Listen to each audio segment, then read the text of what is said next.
Governor Mike DeWine is running for re-election, but standing in his way, a wave of challengers closely aligned with former President Trump. It is an inter-party battle that mimics the divide in the national GOP. Mike DeWine has served Ohio as a U.S. congressman, senator, and now governor.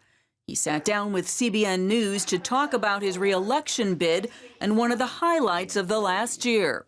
Well, it was a great victory to get Intel here. In December, chipmaker Intel announced a $20 billion complex near Columbus, the state's biggest economic development package ever.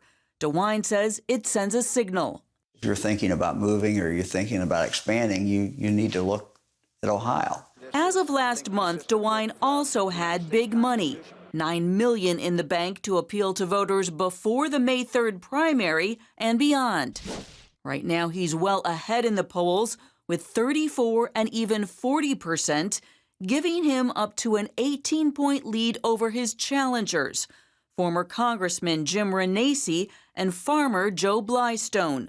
People are tired. They're looking for somebody on the outside. I see a state in Ohio that is does not have strong leadership. Despite trailing DeWine in fundraising and the polls, Renacci and Blystone see an opening. They're counting on primary voters who identify more with Trump-style republicanism, and they're hoping for a Trump endorsement. I do believe that in Ohio, we're not a Republican state, we're a Trump state. One thing I'll say forcefully, President Trump is still my president. I don't think Biden won this past 2020 election. DeWine says he'd welcome a Trump endorsement, even though he's not been afraid to call him out. On January 7th, after the Capitol riots, DeWine went after the president. This incendiary speech yesterday that he gave to the protesters served only to fan those flames. Renacci has targeted DeWine for that, while both he and Blystone are attacking the governor's COVID policies. Ohio was the first state to cancel a large event and close schools, and DeWine has faced criticism for closing businesses and his mask orders. We're tired of the mask mandates that this governor was pushing. Blystone, who farms and owns a restaurant, says the governor's orders forced him to close for 8 weeks.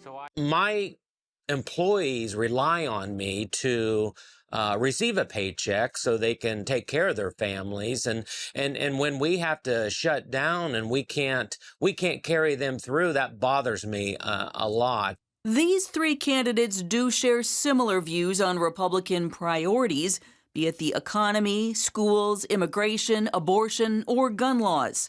And they're very aware that in these polarized times, politics, as usual, will not suffice when it comes to governing. It used to be, at least if you were right or left or middle, we could at least sit down and have a cup of coffee and have a conversation. I had friends on both sides of the aisle, but I also believe that friendship means that you have to have the ability to be able to talk and work in a civil manner. And I'm hoping we can get back to that. DeWine, despite tangling with Trump, says it's time to look forward.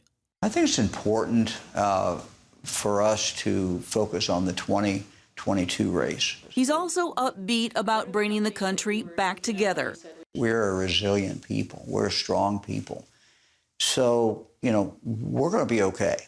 We just have to continue to remind ourselves that, what pulls us together as a people is much, much more than what divides us.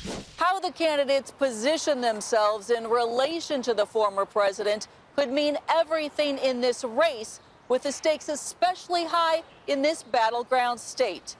Reporting in Columbus, Heather Sells, CBN News.